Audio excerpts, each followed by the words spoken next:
Welcome to Boring but Effective. Welcome to another episode of Boring but Effective. We have a real treat today, guys. The fabulous Jack Joslin, who is the head of sport and activities. Is that right? That's correct, David. Sport and activities at Carey Grammar. He's a 2003 alumni. 150 gamer with the old boys, the Panthers, including the 2010 B grade flag. Welcome, Jack. Thanks for having me, David. Pleasure to be here. It's great to see you on here, and it's interesting that the director of sport and activities. Tell us, what does that actually mean? What do you do? It's a great question, I suppose. Many APS schools or independent schools will have a head of sport or director of sport. The activities piece is some lifestyle arm of the program.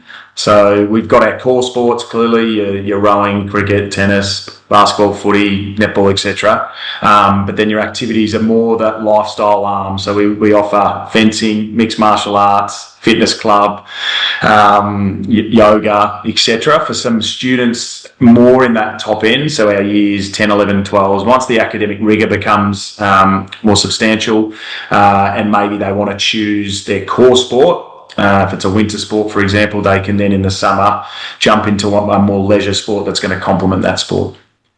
Fantastic. Yeah, so it's not just about kicking balls and that sort of thing. I know Carey's always had that academic background. You don't just wander in off the street and say, "Hey, I'm good at this." You are pretty fully well-rounded in the student aspect, which is terrific. And so that probably leads me into how. So you've got the curriculum there that does the PE and the sport and all that sort of stuff, and as you alluded, the more left field type sports, if you like, with your fencing and yoga. How does that external expert coaching perspective come in and meet with the academics as well? It's a great question. I suppose we've got the curriculum side, which is your PE, health sciences. We offer VCE and IB at the top end for students. So the International Baccalaureate for the students that want to take that pathway, or the VCE. So health and human development, PE are the VCE streams that students can take. So that's your academic landscape that happens through the day. Mm-hmm. The APS sport model can complement that, and that's where our team work really, really hard. Preschool, in the strength and conditioning space to ensure students have got the ability to injury prevent, improve their mobility, improve their posture, strength, their foundational work. They then disappear for classes throughout the course of the day, and then we grab them at the back end for training in those seasons. So as for those that are unaware, we offer 3 seasons of sport in the APS. So you get your summer season, which runs from term 1.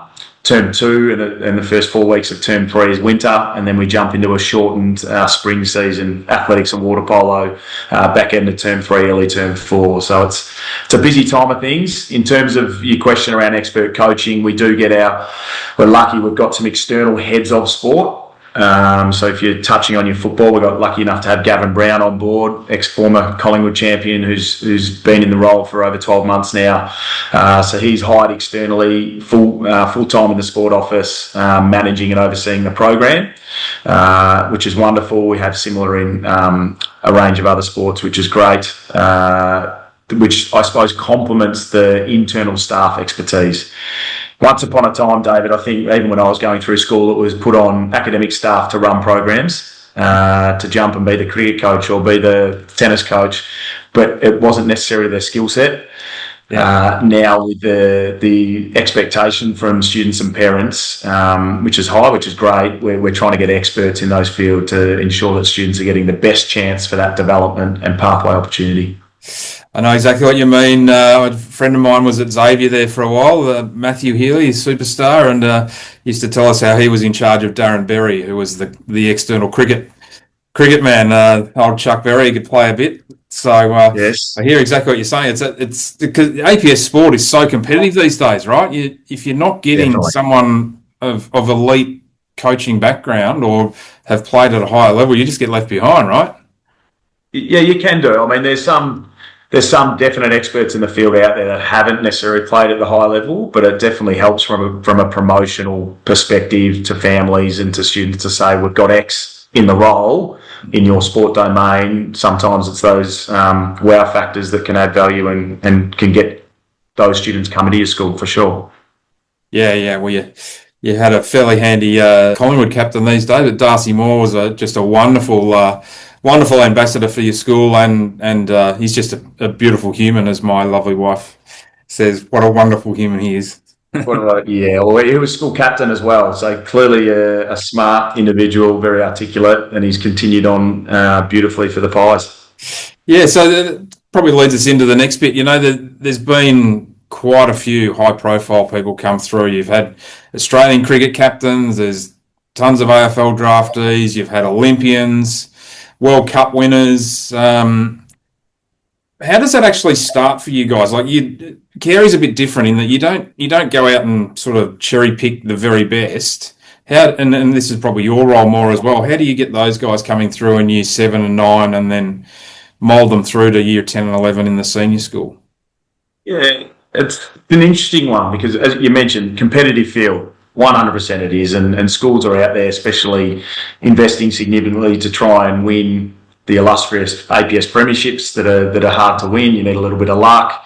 I think I mentioned before the recording commenced that the lever's been pulled to now offer finals for our girls and boys at the top end in our first sport, which is a great opportunity to put them in a pedestal to hopefully achieve some success at the end of the day, and also alleviates those conundrums where maybe you drop a game throughout the course of the season due to injury, illness, unavailabilities, and then automatically my season's done. Now it keeps that carrot for hopefully to try and access those finals at the back end. To go back to development work with our students, you mentioned a few names, but there are some special ones that have been at the school from year 7 onwards, like Hannah Bassick, Olympic sprinter, Jess Hansen, an Olympic swimmer, Meg Lanning. Clearly, we all know Meg's work in the field, and I still remember to this day when I was a young chap finishing school and then coaching her out on Sandal Oval in the cricket, and she was handling herself as a year 8 with the year 9 boys, and clearly that was a pathway she was going to take, and she never left no stone unturned. We had James Tompkins, David Wansborough, Graham Yallop, some older statesmen that have clearly kept in contact with the school and have fond memories from their time. Julie Prendergast, Renee Ingles, some strong netballers that have been with us or were with us through 7 to 12, and then it's quite a long list with footballers. But in more recent times, clearly Matt Rowell, Noah Anderson, that were year 7 to year 12 students, and again we're just so driven in the way they approach things, whether it be from a school standpoint, but clearly in the footy stakes.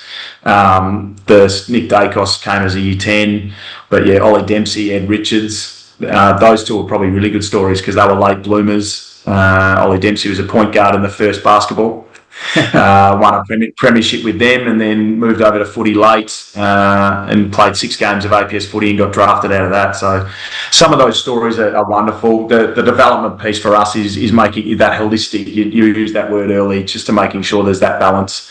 So we really spend a fair bit of time in that educating around what does their weekly schedule look like. What are some things they can take off their schedule? Because we know community sport, social life, academic rigour is just building and some kids burn out pretty quick. So we're mindful of, all right, what are the non-negotiables in your calendar? What can we take out to help complement everything else that's going on in their life? So that's a big focus for us, just as well as that strength and conditioning, high performance world that we're in, monitoring, tracking loads, ensuring that they're age and stage appropriate and that they could be out on the park, out on the field or on the court more than they're not. Fantastic. It sounds like a student first wellbeing kind of approach, and that from that you actually get your elite performance as opposed to driving the elite performance from the start. It's a terrific way to go about it. I think Carey Grammar does it very well. Yeah, we hope so. That's for sure. That's our aim. And so, just speaking of which, who should we be keeping an eye on? Who's in year 10 and 11 coming through? Who the future Australian cricket captains and draftees and superstar netballers, or the next Olympians? Yeah, it's a good question. We've got some really good pathways opening up, say in universities in America. So we've got a rower at the moment who was a captain of boats, Jack Harrington, who's rowing at the Nationals at the moment. He rowed for the Mercs in a pair with Tom Bergelin, and they're in a semi-finalist today. He's also rowing for the First XVIII crew down there. The boys left this morning, which is exciting. So he's open and hopeful of an opportunity to an American university for rowing. We've got some footballers. There is always some footballers, some boys and girls over the next sort of 12 to 18 months or 2 years that have got chance. We've got young Levi West, whose name's been bandied around a little bit, who's highly driven, brother of Riley, highly competitive. He's been named captain already of the First 18 this year. He's one to keep an eye out for, a ripping young man with great ability. And yeah, there's some plenty of other kids, the list could go on in other sports, but it'll unfold more over the next 6 months once we get through sort of 6 weeks or so of the winter season, where we get to see some of those students bring forward some of their qualities and hopefully execute as they hope. Fantastic. Hey, thanks so much for coming on and giving us an insight into how Carey goes about creating these wonderful new human beings and giving them the framework. You certainly don't hear any of them getting into the media trouble that you hear some of the other kids get into, and part of that, I reckon, comes back to you guys and the way you go about it. So it's a credit to you and the school, and thanks for coming on. Oh, absolute pleasure, David. It's been great. Now we get to know a bit about you. So we've got a couple of questions to go here, Jack. Now, what's your favourite food? Favourite food? I do like a good medium rare steak. I feel it. Medium rare. No mucking around. Straight into it. Love your work. Now, if you had the opportunity to invite one person from the history of the universe, living or deceased, to come and have a medium rare steak with you, who gets the nod? Well, that's a very good question. Maybe Tom Liberatore for a bit of humour to reminisce over the 2016 Doggies Premiership. Yeah.